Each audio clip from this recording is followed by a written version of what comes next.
Welcome back, everybody, to episode 164 of the Lookout Podcast. I am Meelz. I am here with LJ himself. It is 2024, and we are back. We're What's so up? back. We're absolutely back. I love it. I'm so happy. There's so much Well, good stuff happening in anime already, too, in 2024. absolutely. I agree. But we're not here alone. Listen, we have a special co-host. This is the first time that we've had, legitimately, I'm calling you like the co-host, like the third actual person hosting He's this like thing. Rich the Kid in Amigos. Like he's like the unofficial. There you go. Come on. There you go. It's me. It's alright. You know, when it comes to JJK, I'm always down to talk about JJK. Of course. You gotta You know, be. Especially since I feel like I'm the most lenient on JJK. Like I let all their bullshit slide. I let it all slide. Well, we got questions. We all got an anime like that. So. Yeah. Yeah, this is I true. let them boys rock. Listen. The world hates my anime, so it can't even be worse than the existence I currently live in. Oh, it's Like, okay. It's okay. The heel turn on JJK is coming next season. Oh, you know what? Personally, I feel like that's not going to happen because I don't think it's gonna happen. Yeah, people thought that about MHA too. People thought MHA was gonna be perfectly fine. I'm just gonna say, this is not a manga spoiler, but I'm gonna say a lot of stuff that we got bombarded with or like that snuck up on us that didn't really make sense. After watching this, there's a lot much needed clarity. Hey, listen, I'm not mad at it at all. I've had to watch it. I think what's the best thing about, especially when you watch an anime adaptation and a lot of stuff like that, seeing it all play, and especially how you watched it, because essentially you got to binge the entire thing. You didn't go week by week or anything. Have to deal with all the MAPPA craziness of like people not being able to go home to their families to finish episodes and all this other stuff like that. To the MAPPA creators that that were in terrible working conditions and all that, y'all did y'all damn thing. Y'all worked hard as shit. Y'all really wanted to go home. Y'all nailed it. Absolutely. Yeah, smoked it. So we're gonna have Cyrus on for the next 2 episodes as we discuss JJK Shibuya Incident. It's so big that we have to extend it to 2 episodes. And obviously, like, even when you go through it, when we were going through this in the manga, this is like 2 years of this constant arc going back and forth. Like, they're still in the city. Technically, only 3 hours have passed. This is nuts. With that said, I want to get a little bit of news, want to get a little bit of stuff beforehand. So, people, as we return, want to get some breaking news that we're doing right here. After we do actually, we got something to buffer between JJK and the next thing that we do. But we're going back to talking a little bit more about animes, especially more in depth and full term. So, want to let people know, starting in February, of course, you can stay tuned for the actual date. Follow the Lookout on Twitter and Instagram and just those 2 places, to be honest with you. We will be going over Full Metal Alchemist Brotherhood in full, starting in February. Multiple episodes, fully in depth, guests, alchemy, maybe 4PF Greedling. I mean, So, maybe. This is the anime that I feel like, if someone played the first episode in like your granny or auntie's home, she'd like, take this shit off. Get this. Oh yeah, no, definitely, yeah. It's definitely getting that response. It's definitely sacrilegious. I don't know about this. Not the sacrilegious, big war crimes. Well, yeah, it started like the first episode of like the first quote unquote arc starts with, I don't really believe in that god shit. That god shit. Not right. Yeah, your grandma gonna beat your ass, bro. Yeah, not in front of the big picture of Black Jesus. So no. With that said, we're gonna be going over it starting next month, so make sure you guys stay tuned to that. And we got another big announcement that's going to come actually next episode, so make sure you stay tuned to the next episode, because we got this year planned out. I'm not gonna hold you. Me, Jamal, 80, we sat down, we planned out majority of this year, so we holding y'all down until at least the fall. Y'all we're holding y'all down until at least the fall. Y'all gonna get it, so it is what it is. But we have to go into what we're talking about this episode. It is JJK. It is the Shibuya Incident. It is. So I want to ask this question. I'm going to ask both of you guys. I want to ask Cyrus first, and then we go to Jamal. without revealing too much about the Shibuya incident, is this arc peak JJK? Um, yes. I do think like if you liked what we got during the Kyoto like sort of arc, seeing everybody, well, I know it's gonna sound kind of like, but everybody gets to like shine, how everybody shined a little bit during that. Um, the chaoticness of it all is also like something that's amazing. I'm gonna say yeah, this is definitely like PJJK, like, and it doesn't stop being like this, but I do think that like Shibuya is the best of it. Yeah, I can agree. I think that everything before the Shibuya incident is just leading up to it. Like this is the we're at the peak of the mountaintop right now. It absolutely is. The Shibuya incident is hinted in episode 5 of the Yeah, show. like everything, even Gojo's past arc, that there's little things there that ties into the Shibuya incident. Actually, one of my favorite moments in this arc is really tied to that. But then, as you know, for readers and people who have read on, everything that comes after though is still the direct result of everything that has happened now. It has to be the peak because there is it legit, the story is so centered around this one incident, everything that happens before and everything that happens after. um and I think, man, listen, for this to be the peak, I mean, I wouldn't be mad. Like this is a great peak Mm-hmm. of your anime. So yeah, but overall, I think yeah, Shibuya Incident is definitely peak JJK. I'm trying to block out the police sirens, but we're still here nonetheless. Nope, this is how we know the show is officially started. Well, I'll stall for a little bit, but No, no, no, I no. It's okay. It's okay. we're back. We're back. I Oh, think um just basically the combination. To me, this is kind of like if you watch Euphoria season 1, this represents that carnival episode, right? Like it's the Hmm. episode where all the kind of like running storylines kind of intersect for a moment. All the chaoticness from the first season, all the students from the first season, all the villains from the first season, and they all interact. Hmm. And what you get is story, you get action, you get development, you get stakes, you get so many different things. And I think once this arc kind of came out, especially in the manga part, I really do feel like this is the part that really sold people on JJK.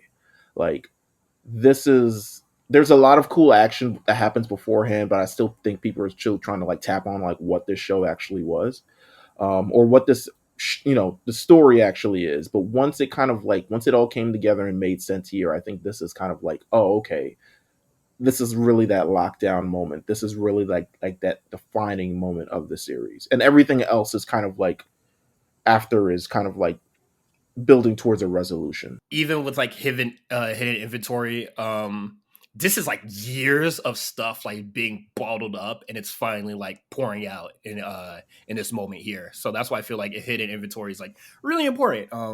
You see where it kind of like all starts, and then like that's like 15 years ago, or like however What long it ago, and then What it was all your pours take out on that here. arc? What was your take on that arc? Because we haven't got your take. I mean, me and Jamal have talked about it at length now, but what was your take? Kind of like watching it. Manga version, loved it. I thought it was amazing. It skips over some stuff, but I guess like they just didn't feel like it was important. And like I'm cool with that, honestly, because I still think it's fine. Anime wise, shit, it's better than I thought it would ever be. And then like a lot of the JJK, like the explanation, or like the walls of text is a lot more digestible when you watch it like here. So like a lot of stuff that was happening during this arc, I was just like, oh, okay, like because that's gonna pan out to something that happens like a lot later. Okay, so And I think that's the benefit of the anime adaptation, and that's what makes a great story. Because not only does it happen, I think the manga this arc does its best, especially the way it's animated and the way the story tells, is it even unfurls some things that you don't even get in the manga. You get these anime original scenes or fights that are kind of extended even longer than they were in the manga, and so much more to kind of like really tell the story and kind of like get you from point A to point B without like losing it. losing like what happened within the moment or having to infer some things that happened in the moment, as JJK tends to do. JJK tends to move from one place to another, and it's like, figure out what happened between. But with that said, we start off this arc. Probably one of my favorite. We're gonna do. It's just a little thing. The It's Like That is still funny. It's just Oh, it's forever funny. yeah. I think this is one of the things I think is like funnier in the manga because of kind of like The where we paneling picked is up, hilarious. yeah, and all this other stuff like that. So when it plays out in the show, it's a little bit more like, oh, okay, this is cool. But It's Like That is still fucking funny. But we get to the first thing that I want to talk about. Our first kind of like category of this. I'm breaking this down into like kind of like moments of the show. We're not going to go through like step by step, but we'll get through everything nonetheless. So this topic is called "What the hell is Mekamaru doing?" You know, he think he an evil genius, but he not that. You know, He's gotta not be that guy. strong to You're be not that. that guy, pal. You, You're not that yeah, guy. you gotta be that nigga to be that nigga. You feel me? Meelz, when we talked about this, you gave like the perfect analogy for Mekamaru. I cannot remember what you said. It was so funny too. I forget too. It must be in our text somewhere, but It's in our uh, text somewhere. I'm it's gonna scroll. yeah, scroll and try to find it. But Mekamaru, all right, so we essentially what they discover coming from the Kyoto Goodwill event arc is that there's a mole in the school and they center it down to only a couple people, and then they're like, okay, it's got to be Mekamaru. He's the only one capable of being able to do this. He's the only one who can kind of move in rooms and not be seen or anything like that. It's got to be Mekamaru. So we have this very interesting episode where they go, they're ready to crash in on Mekamaru. Mekamaru's not even there. You say you say Mekamaru is pain, but less important.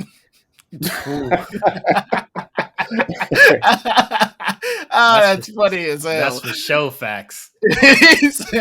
Pain, but less important is so crazy. Damn, I'm low key cracking myself up. I don't remember saying that at all, but that's fire of me. Shout out to Pass Me. But so Muta, aka Mekamaru, I'm gonna call him Mekamaru. His mama named him Mekamaru. He's been introduced as Mekamaru. I'm gonna call him Mekamaru. Yeah. He's introduced to this entire thing, and he's revealed as the mole who's been working with Geto and Mahito to pretty much give them information about Jujutsu High. In return, he's supposed to get his body transfigured back into being sexy cool. I'm assuming because, and we're all on the same line of thought, assuming why he wants to be reconfigured, right? Transfigured, right? Yeah, his body's fucked. Yeah. I thought it was just because he wanted to impress Miwa. No, that's pull up a Miwa with a fresh body. Secondary, but you are not wrong. He's like, he pulls up with his, you know what I'm saying? He's like, let me get some Jerba jeans. Let me pull up YSL, something along those lines. He's like, I'm gonna really impress Miwa one day, because he's like, Miwa's the only one who's nice to him. We've seen through all the Jujutsu source, they feeding him batteries and shit. They do not fuck with this guy, man. No, and for good reason. I get. Okay, so like, I get why he snitched or why he was a rat. Like, they don't fuck with me like that. They don't fuck with him. He did not fuck with them. He was like, hey, I'm about to go for self. Fuck this school. He was fake. What is it? He was fake mysterious. You feel me? So, how niggas are supposed to care about you if you acting like this? This nigga thought he was early the weekend. Yeah, like come on, man. And honestly, how we supposed to care about you if you don't open up? Hey, he realized he was getting no girls with the body that he had. He said, "I want to be transfigured to do this binding vow thing." We back in action.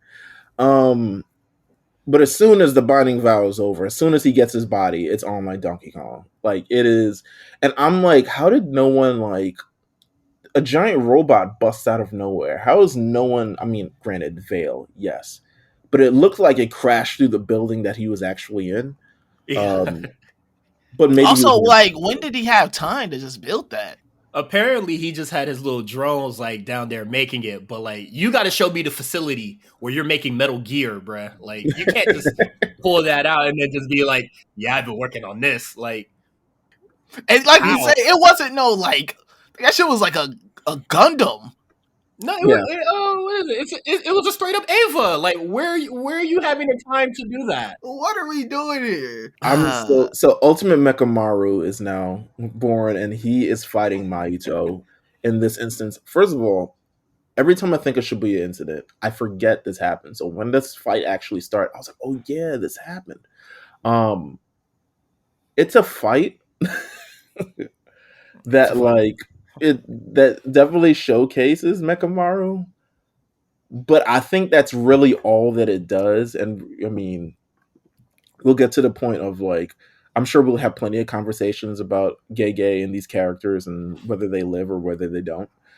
He has said outwardly, if it makes the story more interesting, he, Gangster. he Yep. will kill Also, him. I fuck with him. He's Yeah, fine. He's fine by the seat of his pants, just like us. he said, He a fan "Listen, like us. if I kill him and it make the story more interesting, they're gonna have to die." Nonetheless, Mechamaru and Mayuto have this fight. Mechamaru's using all of his like he has all his stored energy because he's like 17 years old and have been storing all this for 17 years, and now he's shooting up beams that have been stored energy, and he's Mahito's trying to like get to his body so he can fully transfigure him and kill him, and it's this great battle. I mean, lots of, you know, great animation, great fights, kind of like watching Mahito fight a robot is kind of insane. Now you really think about it, like a fine. It's like watching Goldar fight a giant Zord himself. You know what I'm saying? Like it's like damn, he really had him on the ropes there. Ultimately, kind of few fake finishes in this. Uh, Especially when Mechamaru uses the simple domain. He's like, oh, it's, my ode to Miwa kind of stuff. And then eventually thinks he kills Mahito. Mahito comes to, he tries to go for Geto. He's like, listen, but here's the thing about this plan. Let me stop and think about this plan. His plan was to do this all along, but he says he still wanted to inform Geto. And I feel Gojo, and I'm like, I feel like there was a better way to go about this. Yeah, He really wanted the body. That's He has like an unreasonable amount of confidence in himself. teenage arrogance. Yeah, it was definitely teenage arrogance that was driving this plan. There was no type of wisdom, no thought process, no real anything other than the fact of he's just wanting to crash out. he yeah, his plan was once he gets this body and he's able to do everything that he wants to do, he'll fight Mahito and hopefully destroy him so he can go and tell Gojo about this plan that they got for Shibuya, October 31st, all this other stuff like that. And he's planning to kill. He's like, listen, if I kill Mahito right now, I could also kill Geto. We can get this all out the way, and it's not ever actually has to happen. But in his plan, it's like, I need to tell Gojo. But, like, we could have went about that a little bit better, my brother. it just seemed, anyway, he's dead. So Mhm. he got murked. Mahito really flexed his power right here. Yeah, I mean, looking back at it on the rewatch, this is a Mojito showcase. It really is. It's like, okay, we need to showcase this guy before the big battle so we can really show what kind of threat he is. Because last time we see Mahito, he was getting his ass whooped. He was getting volleyed. He was getting back and forth. He was getting jumped. He ran Fight and back, escaped. nigga, fight back. Absolutely. So we had to make Mahito look strong. You know what I'm saying? If you're a wrestling fan, you understand that reference. With that said, from there on, we begin Act One of the Shibuya Incident. I call everyone. I mean, this is part of Shibuya Incident, but this is where it really begins. And I call Act One everything that happens up to Gojo getting sealed. That is Act One of this entire ordeal because this entire kind of plan has been formulated. Geto has wanted to do this again since episode 5. He's been hinting of this. We cannot get our way. We cannot revive Curse Society. We cannot do this if if Satoru Gojo is here, ruining our lives every time. It is literally the same thing. I mean, this is you can get in comparison itself. It's literally the same thing as All Might in My Hero Academia. It's like that one figure that is stopping all these villains from being the best villain that they can because they're such a powerful OP prominent figure within the series. Gojo's OP. It's not even, you look at this entire act right here and you can see that it's OP. It starts October 31st at 7 p.m. A large curtain is cast around Shibuya, trapping civilians inside as they're on their way to a Halloween party. What would you do if you were out there in Shibuya during this hour at this time doing this thing? I mean, what can I do? How much money I got in my pocket? So, like, man, listen, what can I do at this moment? I'm shooting shots. That's pretty much it. Hey, listen, baby, we about to both die together. It look like we might as well try to make this the best of our time. I'm hitting up the 7-Eleven and I'm getting me my meal, bruh. And then I'm cursing whoever invited me out. I'm cursing whoever invited me to Shibuya out. I didn't want to leave the house anyway. You said this. We ain't even reached to the Halloween party, and it's shit is turning up already. It traps civilians inside. Wait, they're told. Go ahead. Do you? Because there's some people that are in the Veil that see cursed spirits. Do you think you would be one of those people? I hope. I would hope, yeah. I mean, the last thing I want to do is be killed by like piercing blood, and I can't even see the shit. Like it's a, you know what I'm saying? Give me a chance to fight back. That's all I ask. Like if I gotta go out, man, give me a chance to go out swinging. It's 8:31. That means an hour and a half later, Satoru Gojo of course he shows up fast for me, lady. He's like, whatever, it doesn't even matter. He's walking on air, walking on people. He gets to the point and he encounters Hanami, Jogo, and Choso. Boy, let's talk about this moment right here real quick.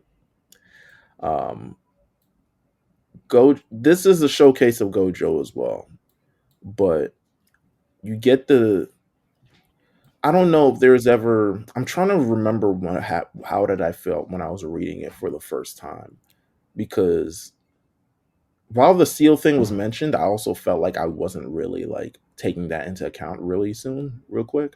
I was like, oh, okay, Gojo's gonna mess him up, lock him up.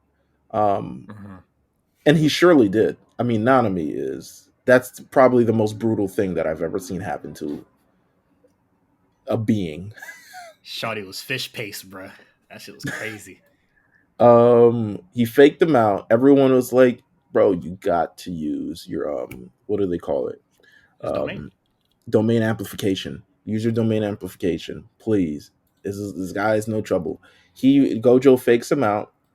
So Hanami turns off their domain amplification and he's like, gotcha, bitch. Grabs her by the roots in her eyes and pulls out the roots from their eyes and then exercises. And Hanami, who was I was shocked because she was, a big part of the Kyoto thing and seemed like a very formidable foe, and got erased immediately by Gojo. Any thoughts about Hanami? Rest in peace. Hallelujah. Yeah, that's what I'm saying. Like, hey, you had the moment. Every moment that we saw Hanami, though, Gojo came and fucked up the party. What I really think that Shibuya does really well is show, like, I guess like the key term would be like power scaling, but it's just like the difference between Gojo and everybody else. Because before Gojo gets in, everybody's just like, oh, so we're just going to be on standby until Gojo, like, something bad happens. Like, everybody's being, like, sidelined for Gojo. And honestly, watching him go crazy on 3, special grades, Dolo, yeah, I kind of understand why you niggas should be standing back. Like, exactly. Let him cook. It really showed like how strong he is compared to everybody else. Cause Hanami was like this, like she was a ceiling for a lot of people during the Kyoto arc. And then to Gojo, this is like fodder. Yeah. Like this is like beating up a child, literally. And literally he was planning on going at them one by one. He was like, okay, I got this one done. Choso, I don't really need to worry about right now. We're gonna get Jogo because I saw him. He's been he's been old and ass whooping for a couple minutes now, for a couple months now. With that said, uh, Mahito gets involved. He sends a bunch of transfigured humans down to the train station. All this is taking place in the train station. This is actually a kind of a wild setting. Now, like in terms of the city and stuff like that, it reminds me of course, the film where we got the big battle in the city. But this is kind of like a wild setting. This is it's giving me very Sega Genesis Streets of Rage. Fighting in the subways, Ninja Turtles, Turtles in Time, wherever we're fighting. Like this is actually a dope setting. But Mahito releases a bunch of transfigured humans. Gojo responds by using his domain expansion Unlimited Void for 0.2 seconds, which is the longest a non-sorcerer could withstand being in a domain without permanent damage. And then we see him spend 299 seconds going around and dismembering every transfigured human monster in the subway station to like I forgot what it was like like jazz, which was nuts. Like the soundtrack to that freeform jazz. Just like the speedy. That's what it was, man. That's what type of killing streak he was on. It was some freeform shit. He was doing tricks that he was killing them in ways that he's never killed somebody before. He was just trying shit out. I can't imagine doing anything that quick over the course, like that many people, and the fact that it exhausted him just showed how much that actually took out of him. That it Gojo, but I mean, he didn't want to kill everyone in the train station, even though I think a past Gojo maybe wouldn't have he would cared have. as He'd much. been like, "Hey, man, fuck it, whatever." Hey man, Young Gojo would have been like, well, yeah, well, game is sorry, game. broke niggas. Game is game. Hope y'all planted some seeds while y'all are here. Yeah, well, it was a train station. But right behind Gojo, we see the prison realm open up, and it's game over. It's checkmate. It's ball game. It's everything of the sort. Prison realm opened up. Gojo sees it, meets eyes with it. It grabs Gojo, and before it actually grabs him, we see Suguru Geto step out of the shadows. And to me, this is probably one of the most prominent parts of the series thus far. Because for a long time, especially when you look at season 1, you see Suguru Geto and you're like, oh, okay, villain, sure. You go through the movie and you're like, oh, they used to be friends. That's interesting. And also, it doesn't seem like the same guy in the in the first season a little bit. It isn't until this point that you realize that this is the first time they've actually seen each other. Even though we've seen Geto pretty much the entire season and a half thus far. And we've been through him with all his plans, and we've seen him in Mahito, and we've seen him with all the curses, and we've seen him kind of move around everywhere. But up to this point, realize that, oh, he hasn't seen him since he killed him. And it's that realization. It made me appreciate the movie more watching this. It made me appreciate the past Gojo arc a little bit more watching this, because once you know everywhere where it came from, you can kind of see how powerful this moment is right here.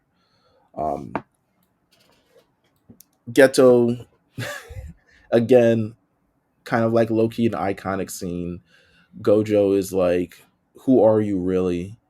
And he unzips his head or unstitches his head, pulls off his cap, and all you see is a brain that is smiling at him, like in conjunction with Geto. What are your kind of thoughts on this moment right here of Geto and Gojo, or pseudo Geto as we refer to him at this point before we reach the end of the series, kind of having this moment right here? This is my personal favorite part, because like I said, this part right here really ties into the Gojo past arc. I think like the real moment here is when when Geto begins to choke himself. And it's like that moment of like the soul, and the soul still tied to the body, and just Did like that all happen in this. the manga? I feel like it didn't. I don't think it did. I think they went off and did their own thing with it. But A little Miles Morales. but I'm gonna do my own thing. Mhm. That's funny.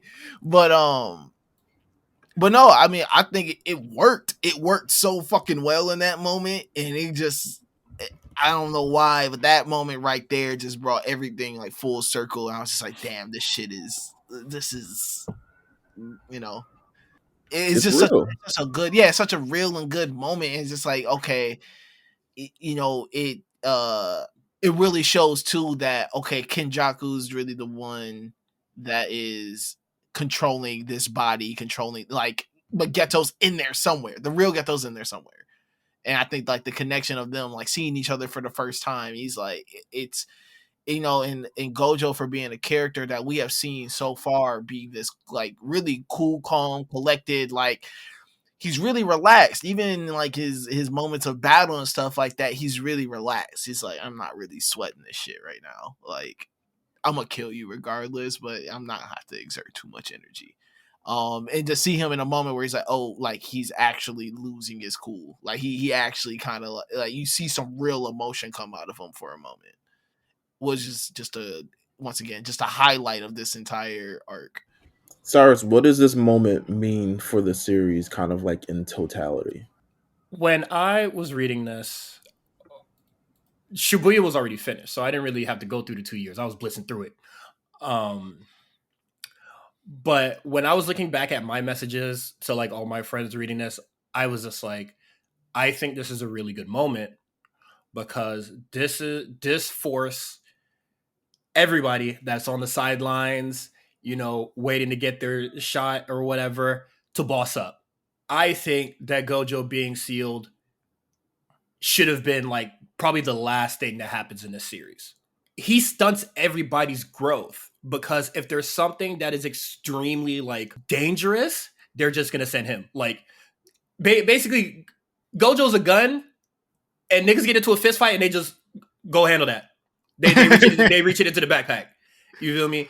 And I feel like soon as Gojo got sealed, I was like, this is exactly what I've been waiting for. Like Stephen A. Smith type shit. Like this is exactly what I've been waiting for.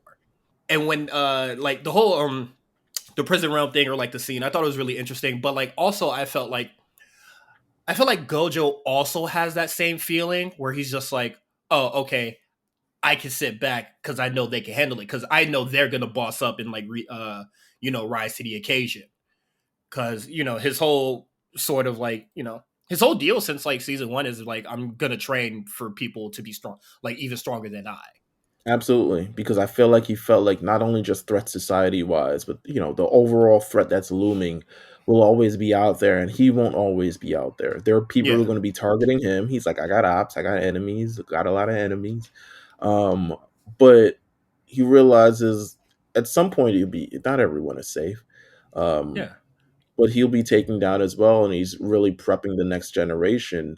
And that's kind of like what season one is compared to season two. Season one is the prep for all the things that kind of like happen here, because when Gojo is eventually sealed, it's a massive void in the series in terms of like, I mean, there's a lot of advancement that goes on, don't get me wrong, but it's a massive void in the series in terms of like this major character that's eventually taken out, this beater of villains is eventually taken out. So it's like, again, it's like All Might being taken out, it's like Goku being killed, it's like Luffy in some arc that I probably haven't seen yet, where he goes missing and everyone's like, "Oh my god, what's crazy?" I'm sure it's coming up, whatever.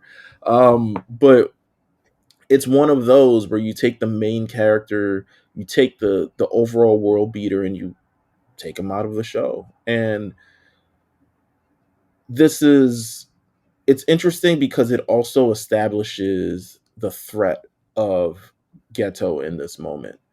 Um, at sometimes, because of like he's hanging around Gojo, Mahito, and things, he seems like literally just like maybe like a petty thug, like the rest of them. um, Not really to be kind of taken very very seriously. But you take him very, very seriously after this. He sealed away Suguru Geto. I mean, it's Satoru Gojo.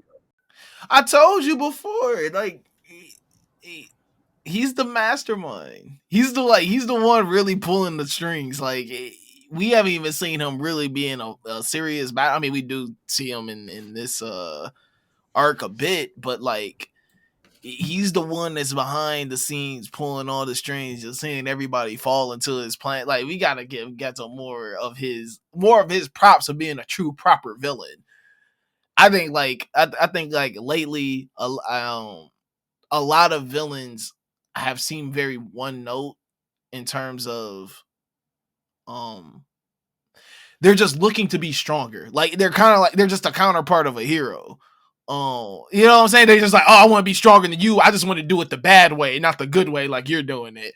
But I think like Geto is like really like, no, this guy he's a real villain with a real plan. That's like, I'm not even gonna, you know what I'm saying? Like he's really thinking about every calculated move beforehand. So another thing I love about like All for One is just like everything seems so meticulously planned. Of like you're playing right into my hand. You think you're winning this battle. You think you're doing this. At least like in reality, you're just following the plan that I laid out for myself. And it's also taking advantage of the arrogance of Gojo, right?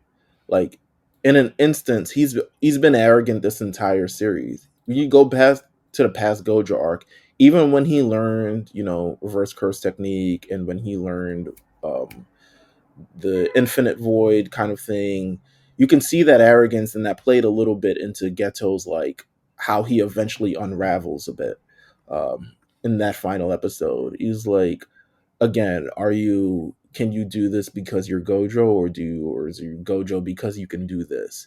And that's a real question you ask him, because I think he also felt like the arrogance of like he is this super all powerful thing. Like, what are you even still anymore? And through this entire show, there's been a level of arrogance with Gojo. From the first episode, actually the second episode, where he fights Sukuna. Do you think you could beat him? Yeah, I probably would. Um, when he goes and he fights Jogo for the first time and literally zaps out of nowhere to pull Yuji in, just so he was like, I want you to watch this battle because I'm about to do some extra shit. Low key flex crazy. Yeah. when he eventually gets in, once he eventually saves the Kyoto Goodwill thing, and he's like, watch this, step out the way, purple shit coming through. There's a lot of arrogance with Gojo, and Pseudo Geto at this point takes complete advantage of that. He knew that he would come. He knew every step. He's the one who told them to use domain amplification because that's how you're not going to get hit. But he also said, listen, he's going to do this. All you need is a minute. A minute is going to be fine, because guess what I'm about to do? You're about to exhaust him using this. I'm about to, prison realm. His brain is going to be so accelerated that a minute is going to fly like this, and I'm going to get him right there. He plotted it out. He executed it, all because he knew what kind of person Gojo was. And Gojo sealed, and it's really a turning point for this entire series. It transforms the narrative to like, we got to stop curses, and now like, how are we saving Gojo? And that's going to happen for like the next like season and a half. So moving into Act 2 of this arc. In Act 2, I would classify everything from starting at this point, post the Gojo being sealed, to pretty much like up to the Yuji versus Mayuto fight. But we won't get into all of that today. But we get a few little moments. I want to get everyone's temperature on these little moments. What's everyone's temperature on Yuji and Mei Mei and Wee Wee versus the giant mutant grasshopper? Yuji cooks. Clever. They do a lot of light showcases before we get to the real battles. I'm not even sure. Like I kept saying to myself, I was like, did this happen in the? You don't know how many times I had to read. I had to reread this thing. It's like, did this happen? Like, I don't remember this being this funny or this weird or being this like very different. The three fight the giant mutant grasshopper. Also, Mechamaru. You know what? Let me get into that first. Mechamaru shows up. He's triggered because his AI things were triggered by, if Gojo was sealed, that's how he would reappear, which is weird, but sure, foolproof. Little fail safe. Yeah, a little fail safe, and he's like, he's speaking to the thing, and it's like, Geto. I would, if I saw Mechamaru, I was like, how do I know to even trust you? You robotic bitch. You know what I'm saying? You robotic bitch. You rat scallion. Yeah, what are those? But Yuji don't know better. He just throws the thing on his ear and was like, all right, I guess I'm informing everyone that Gojo's been sealed. They fight the mutant grasshopper, Yuji showcase, bing, bing, bing, bing, bing, boom. The villains begin to show their true desire. Let's see, what else I have in my notes. Okay, the villains. So the villains now, with Gojo sealed, now they have kind of their own agendas that they want to keep up. Ghetto's is, I got my shit. I don't really care no more. Do whatever y'all want. I got mine. He done with these niggas. Yeah, he's like, hey, y'all could go cook. Yeah, y'all be good. Jogo wants to revive Sukuna. It's like, listen, guys, I thought we were reviving the King of Curses here. Like, they gotta have like him played by what's my man's name? From Danny DeVito. Danny DeVito's gotta play Jogo in the action. In the live action? Yeah. That would be fucking hilarious. Nah, really need to be Joe Pesci. Short, angry. Listen, one of them. He says, listen, guys, I thought we were reviving Sukuna here, King of Curses. We need this guy in order to become like curses, like real deal curse Holyfield. You know what I'm saying? He was munching. Yeah. He was munching on Sukuna.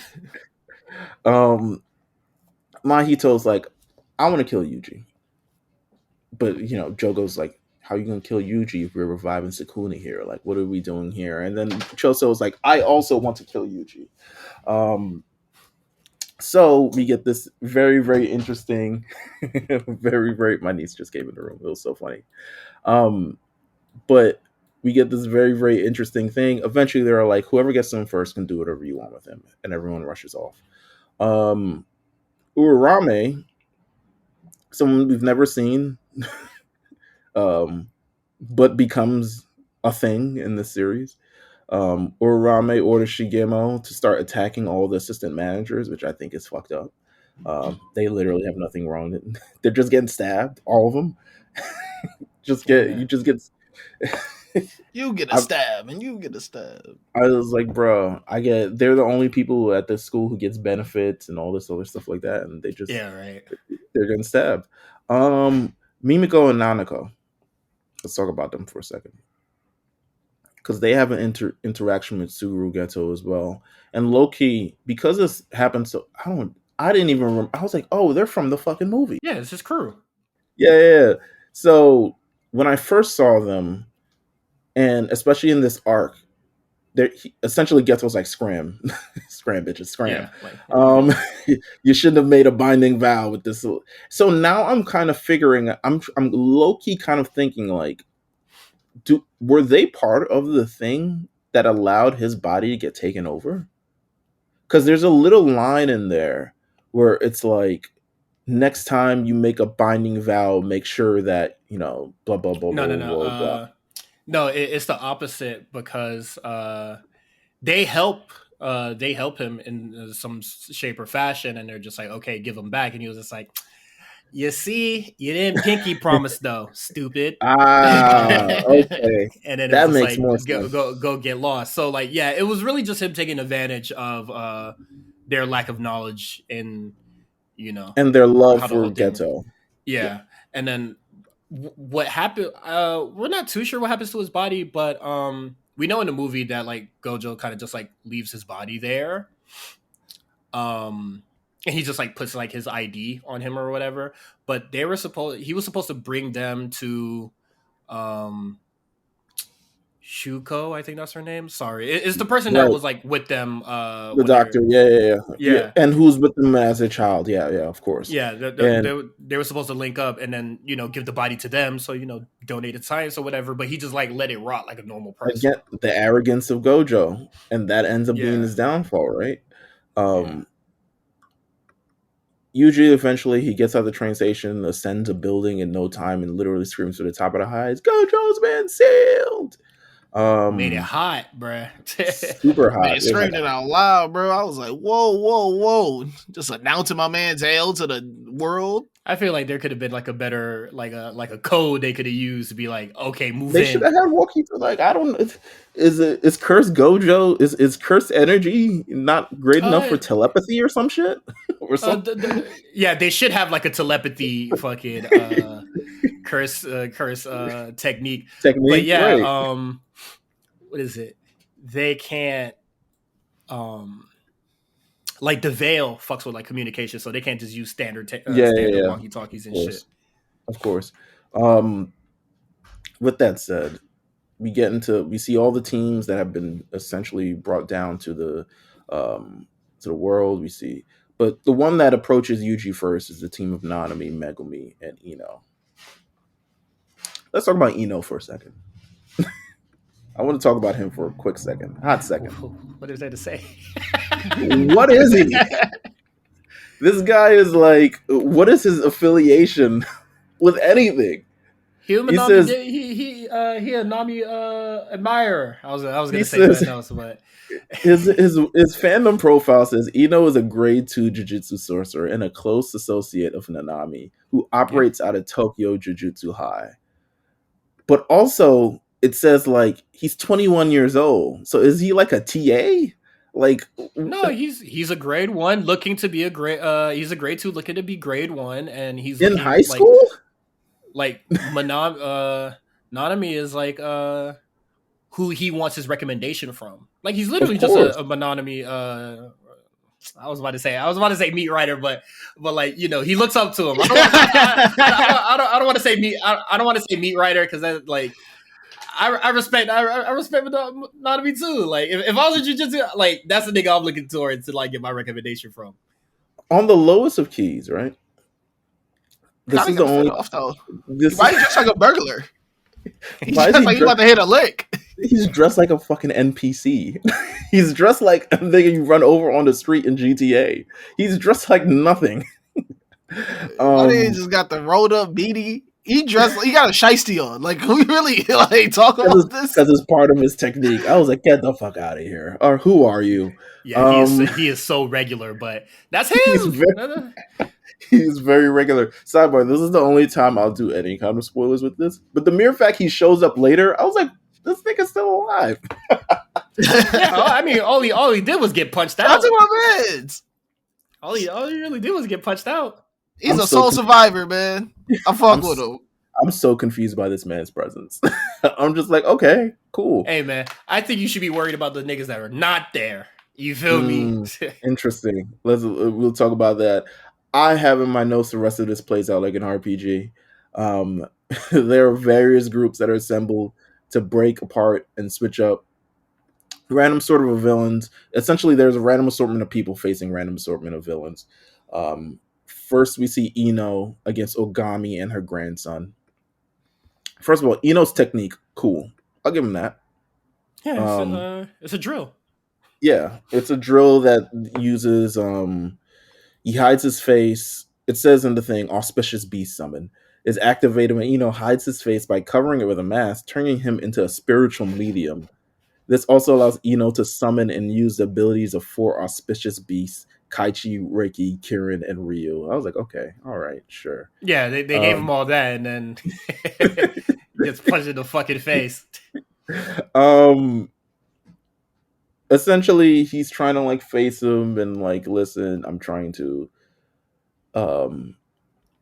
got to beat up this grandmother and her grandson, but she's doing the seance thing, which eventually turns him into Toji Fushiguro. We'll get into that a little bit. Next one, Yuji and Megumi versus Awasaka. This one was kind of cool because I feel like for a long time we haven't seen Yuji and Megumi. I mean, it's been since last season, but even then, I guess it ended up being more of a Yuji and Nobara kind of thing. Yeah.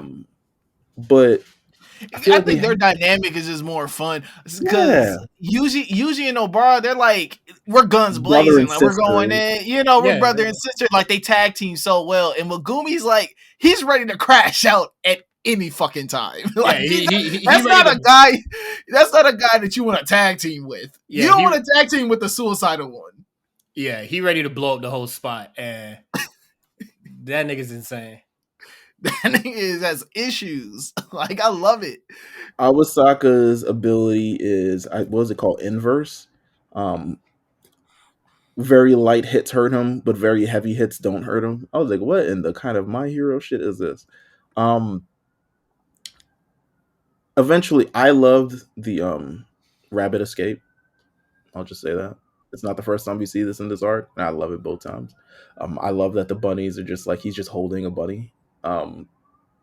Either way, they managed to dispatch this villain quite quickly.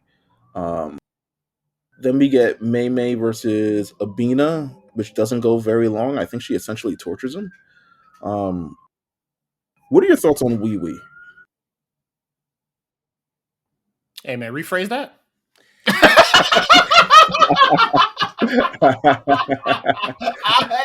I didn't want to answer. I didn't want to answer. What are your thoughts on Wee Wee, the young brother of Mei Mei? The young what? We gotta move. Let's move on. I think that it's an interesting, like, what is it? Parasitic sort of like relationship, like but I think it's beneficial. I think like more people should probably have somebody like this. Like, if you are trapped in a domain, you have somebody to take that from you. Yeah, so you can like operate, or just I think it's interesting, but also it's Mei Mei special. What is it? She's grade 1.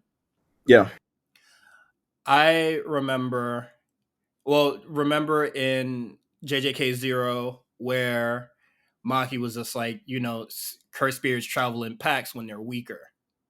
I think her keeping her little brother around and not learning how to escape domains herself is very weak of her. She need to boss the fuck up. Figure out how to break domains. The whole I don't want to old people shit. Fuck that. Be a boss.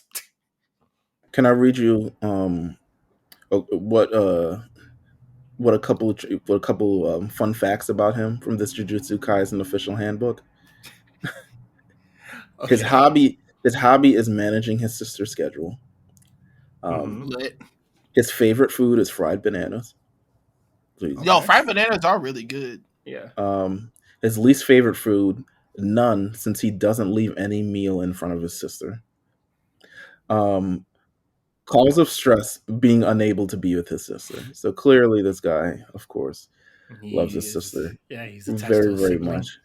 Hey man, listen, that's how you do it.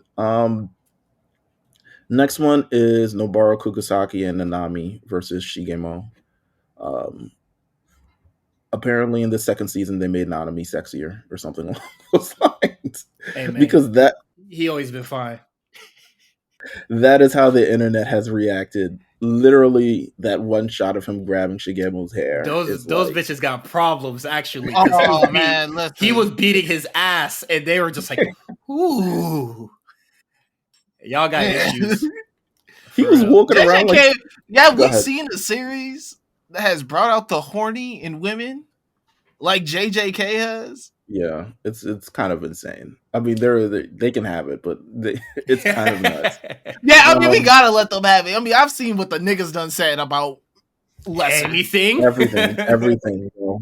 Everything. Have you seen? Don't Google low punny from Pokemon. Just like, yeah, don't Google a Pokemon ever. Yeah, safe search on. He walks around like sexy Peter Griffin. He busts into the place like Stone Cold Steve Austin. Literally doesn't even use a door. Just kicks through a glass wall. I was like, that's... I think, and this... That's a real man.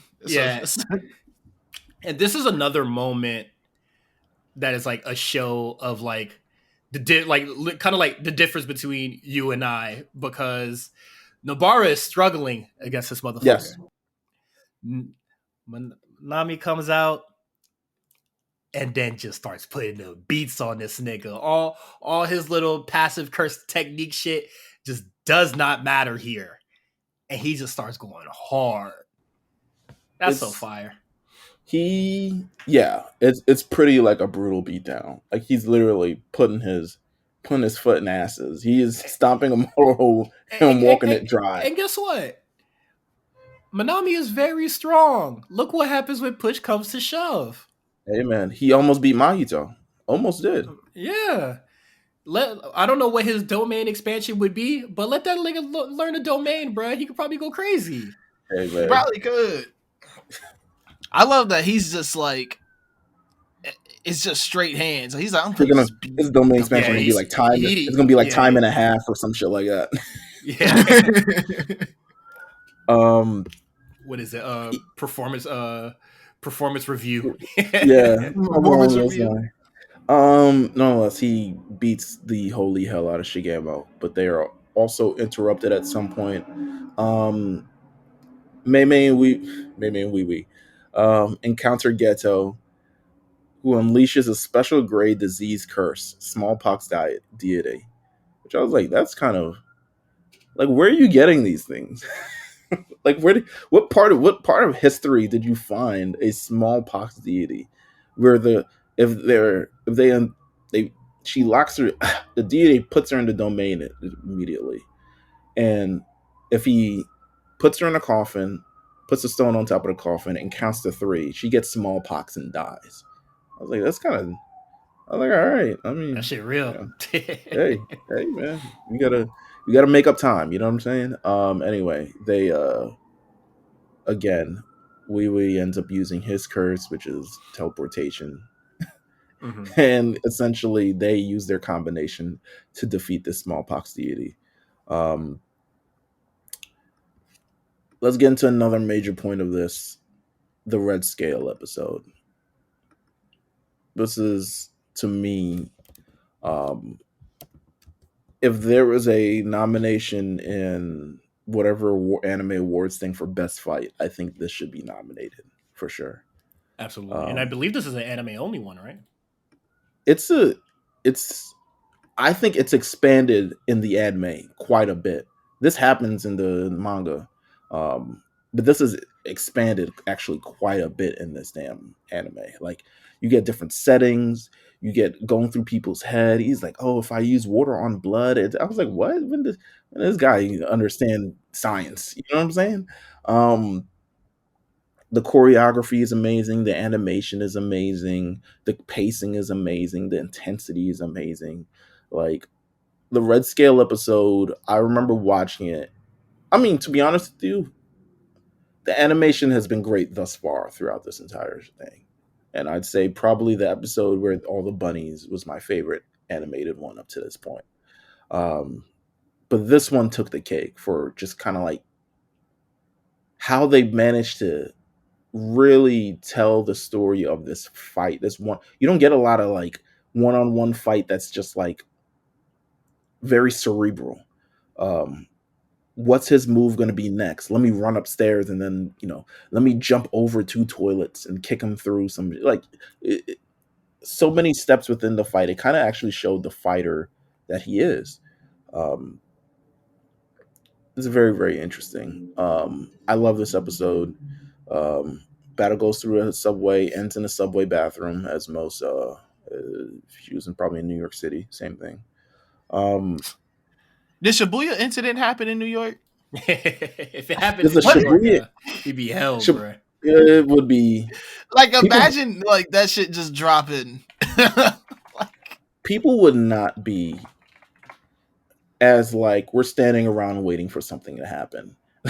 Like, if this happened anywhere else, if this happens in Dykeman, there's just loud music playing and all the curses kill everyone because the music is so fucking loud. There's Dembo knocking against the speakers and all this other shit like that. Like, that happens there. I think if it happens, it happens in Times Square, probably. It won't happen anywhere else real in Brooklyn, I'll tell you that. But it is what it is. I think that's an interesting question.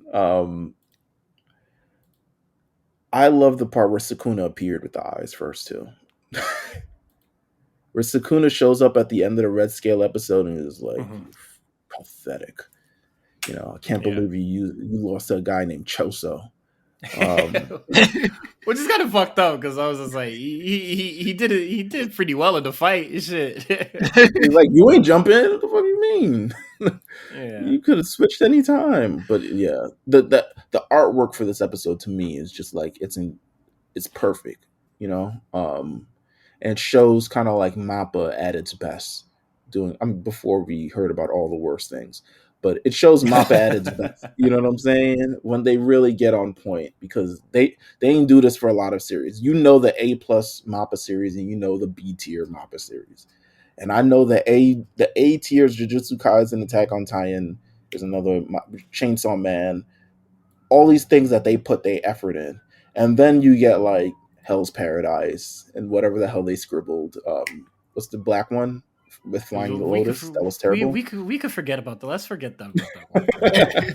Yasuke. But you know the difference, and they absolutely came with it this one. The real moneymaker is this one. And then I love the Chozo fight. I thought it was really interesting. And then the Chozo fight is like the anime only one where, because I don't remember them going that hard with the hand to hand in the bathroom like that. Bro, like the choreography was so like smooth, and like you know, I think for me, you look at some animes, especially when you go like back, like the fight scenes are they're so choppy. You know, like to see something so smooth, like how it was, like it just flowed so well, especially when it comes to like the hand to hand when it get into the back. Like it's so, man, that fight scene, and it's really the beginning of a crazy episode run for JJK this season.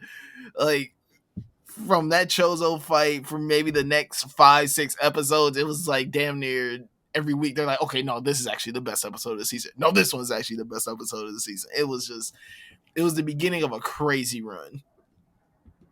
Yeah, I agree.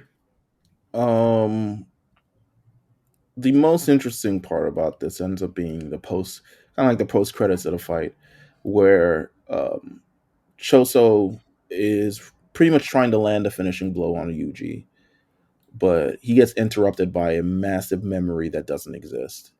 And it shows Yuji and the rest of the Curse Room paintings and his killed brothers all sitting at a table eating spaghetti. What do you really feel like this moment signifies in this series? A lot of people have a lot of theories. I want to kind of hear your theory, Cyrus. I think you've explained it before in a prior episode, but we're here now. It's been a theory that like Yuji has like a curse technique, or a passive curse technique, where it just creates this falsified memory that that only lives within their minds. Yeah, I think that's like as simple as I could put it. Like we don't really know what it is so far, but like that's what Yuji has going on, and it's really fucking weird. Nobody really understands what the fuck it is. I don't think anyone really understands what Yuji is at this point. Like, yeah, he's just some kid that's really strong. For real, he's a lab baby, man. Kenjaku was on some freak bullshit, and next thing you know. Amen. Mimiko and Nanako reappear. They find Yuji's body and they feed him a finger of one of Sukuna's fingers, hoping it'll revive Sukuna because they have a plan themselves. Imagine being knocked out and someone forcing you just to eat something. Yeah, slurp down his finger, please. Yeah. Like, what? Next one we have I guess this will be the final battle of this episode before we break. Nanami, Maki, and Nanami's getting some action. Yeah, he's getting his paycheck worth. Nanami, Maki, and Nobito encounter Dagon. It's very EXO tour life. All my friends are dead. Dagon eventually evolves. Once he sees, like, they've killed Hanami, and he evolves into fucking Gyarados or whatever the fuck it is. This muscly man. This is the first time we're seeing Nobito Zenin. He's apparently like the father. It's like a very casual introduction for A Um, show that is so prominent on like these three families are the families of all families, and he's the head of it, and he's just like part of the crew. yeah, well, yeah, you can look it up, but I just think like it shows the severity of the situation. Like they're having somebody like that is part of like the three families like dare to fight, but like you look at him and he's nothing like really fucking impressive. Um, Yeah, I thought they he could would have have they yelled. could have worked on that. I thought he would have They could yelled have. at Maki. He was like, "Why the fuck are you here?" Yeah, because he and honestly, I don't find like I remember I was texting you about it. I don't find his like abilities to be that impressive. Mm, the Like like 24 frames. yeah, the frame shit. Like yeah, you're super fast, but like you have no power behind these hits. Yeah, it's That's interesting. ass. I guess That's ass. it's more so like he can manipulate how people move, which is essentially Yeah, kind of like but how. but once you understand how it works, you can also manipulate how it works. And it's just like, oh well, your whole game plan goes out the fucking window now. Oh, listen, he didn't stand there. He didn't last that long. Yeah, it Lost sucks. a whole arm and everything. Um, Dagon is getting in his bag, um, deep in his bag. I mean, he is in there. Special grade curse. He opens up his coastal domain, which is a very nice looking beach. I was like, damn, this shit They is use lit. your domain to hold meetings, bruh. Yeah, I'm not scared of that's this true. shit. There was a whole domain. His domain was like the center point of everything in season one. Um, that's funny as fuck. Uh, Eventually, all these killer fish are attacking, Nabito and Nanami. Um, they don't give a damn about Maki in this one. They're like, yo, who is that? All right. He says, I'm going to concentrate 70% of my energy in Nabuto and 30% in Nanami. And he's just like, I guess the girl is here too. Hopefully she gets bit by a snake or something. Um, Megumi randomly shows up. This is just a chaotic out of anywhere. I guess he saw the domain happening and was Right. like, I need in. Um, because he literally just shows up. He's like, "Oh shit, Megumi's here." It's like, what? I'm like, why did he choose that domain? Out of was he just walking around and saw a domain? I'm so Like, confused. yeah, why are you here? Yeah. He wanted to He was help, which I popped up. get, but get lost. Yeah. Weak ass So, nigga. Once Megumi. again, that's my crash out boy right there, man. Hey He was man, just like, fuck it. He said danger? He he's said potential way for me to die? I'm he's there. like, listen, I need to. My life is on the line. You know what I'm saying? He said Megumi opens up, comes in the domain. Nanami meets him. He's like, yo, I'm about to open up a hole for all y'all to escape. And Nanami's like, are you sure you're not trying to kill yourself? It's like, positive. I got you. And as soon He as was he like, you left, he trying to was kill like, I yourself? He was can't. like, come on, man, you know me. Yeah, as soon as he left, he was like, I can't wait to kill myself. But he opens up the domain for everyone to escape. Tagon's like, oh my God, they're running towards, oh, I'm about to lose it. In comes Toji Fushiguro, who In shows up all his splendid glory. after we just spent 5 episodes pretty much. I mean, he is the man. You know what I'm saying? Um, Eventually gets killed by Gojo, but he is the man nonetheless. And we watch him. He grabs Playful Cloud from Maki. He's like, get the fuck out of here, little nigga. Um, he grabs Playful Cloud. He sharpens them both up, and he stabs Dagon in the face until he's exercised. That is tough. Um, The coldest. The Toji coldest. Toji It's he's as brutal as advertised. The mere fact, I mean, we're talking about as we are talking about the hand thing that happened to Ghetto, he was talking about like, the body and the soul. And he's like, they're not one, actually. And Toji's living proof, man, took over the whole kid's body. Mm-hmm. He was just he supposed was to, like thanks. Thanks for this rental. I'm about to he's, go. I'm about to go dry this bitch. he's He like, got the you could never $14 be him. insurance. You could never be him. You know what I'm saying? You could never be me in your life. Yeah. Took the Took it nigga whole over and body is crazy. beat up the grandma. That was like, yo, where they do that at? Um, he lights up thing. Eventually, he grabs Megumi and escapes. And then another badass moment shows up because as everyone's recovering from Dagon's being exercised, Jogo shows up and he's like, Dagon, I will see you in the afterlife at some bus stop like everyone else that we see at this point. It's the airport. It's the airport, whatever. Bus stop, airport. I'll see you in the afterlife once I get rid of all these humans. He pulls up, first one, cooked. Nanami, done for. Before Maki's like, what's going on here? Cooked as well. Completely flambéed. He's an opportunist. I don't like him. He took advantage of opportunity for sure. He didn't play no games. He ain't spell out his plan. He ain't have no big long-winded speech. He ain't do nothing. He just pulled up and used Ember. Everybody else did all the hard work wearing them down. And here he comes. I'll take this. I'll take the kill. Yeah. And he also, shows up. He only kills one nigga out of the 3. Yeah, well, yeah, that's true. Naobito, old nigga death, already lost his arm. he drunk a lot. That's why he was so flammable. I was like, I swear reading it, I was like, I would swear this man was like iller than this, but I guess Naobito isn't. He was never nice. Nah, he was never nice at all. Final bit, Sukuna's revival. They find a fallen Jogo's like, oh, I smell.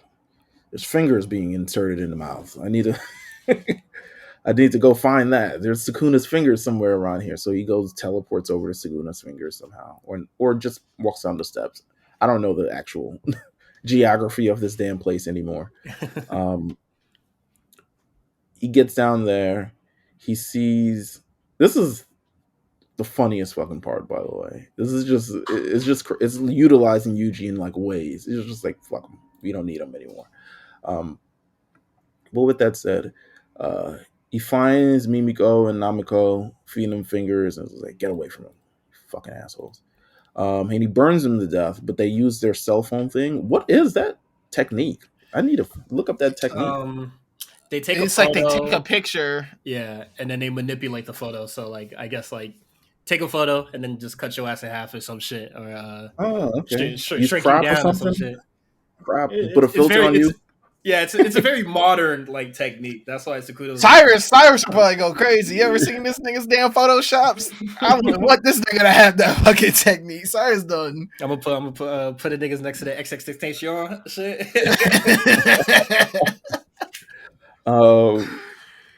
Cyrus gonna make you have a little body and a big ass head. You're gonna die. That's gonna be wild. They end up living via their technique. But Jogo's like, I will save you, Sukuna. And he feeds him 10 fingers all at once. Which revives Sukuna. To which Sukuna, and he knows Sukuna's revived because his arm gets cut off immediately.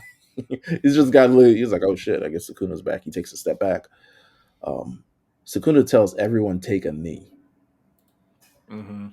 Jogo did not take a knee enough for this. Yeah, low key, very disrespectful. Like, I'm your OG. Your head need to be beyond the flow. You're like, damn. Man, listen, you done spent this entire series meat riding crazy. Riding nuts, man. And you finally appear. And you're not gonna show the respect? All right. Cuts his head off. Cuts a little volcano shit off. Gave him a low boy. Yeah, give him a little high, low top fade. He says, he walks up to the girls and he says, like he's a fucking genie. What is it that you request of me? And she's like, we want you.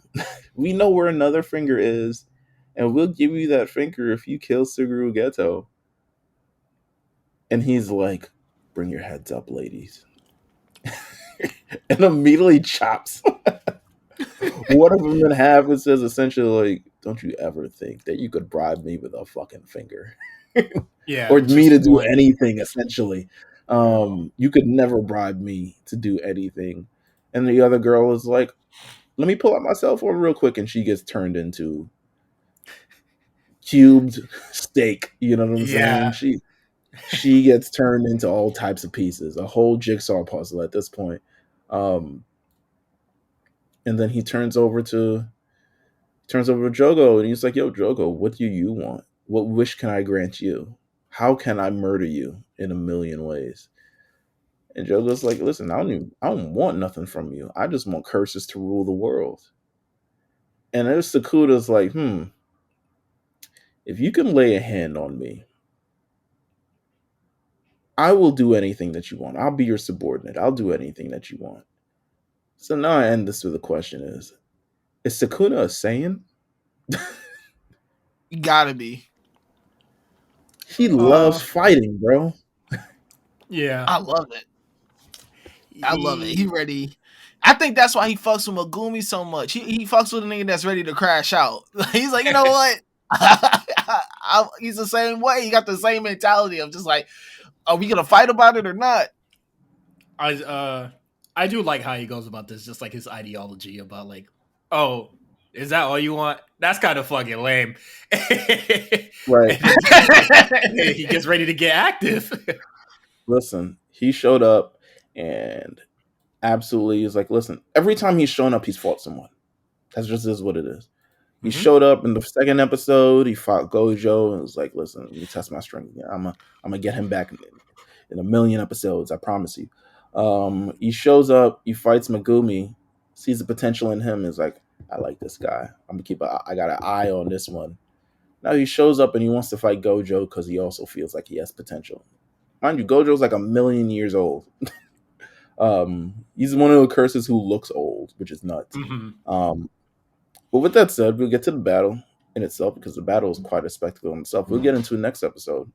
But until then, this is where we're ending off episode 39 of Jujutsu Kaisen. We will finish up everything on the next episode. Kind of thoughts about before we head out. What's kind of everyone's thoughts on how this arc is progressing thus far? Cyrus, from you, kind of like watching it for the first time recently. And I think that it's coming off extremely well. I think, especially like in our Discord that you could join. I don't know the link, sorry, but ask me for the link. This isn't an open invite thing. Yeah, you gotta be vetted. Yeah, but it's just like I do like how everything is kind of like handled, because there's so much that goes on in this, and then like stuff that happens in the future, and I think like this kind of lays everything out very clearly for me. Motivations, and then silly ideals that a motherfucker might have or anything like that. Like it just comes off extremely well to me. Like I think JJK is real good. It's the goods. Yeah, I think like so far in this arc, like there's not a moment where you kind of rest easy.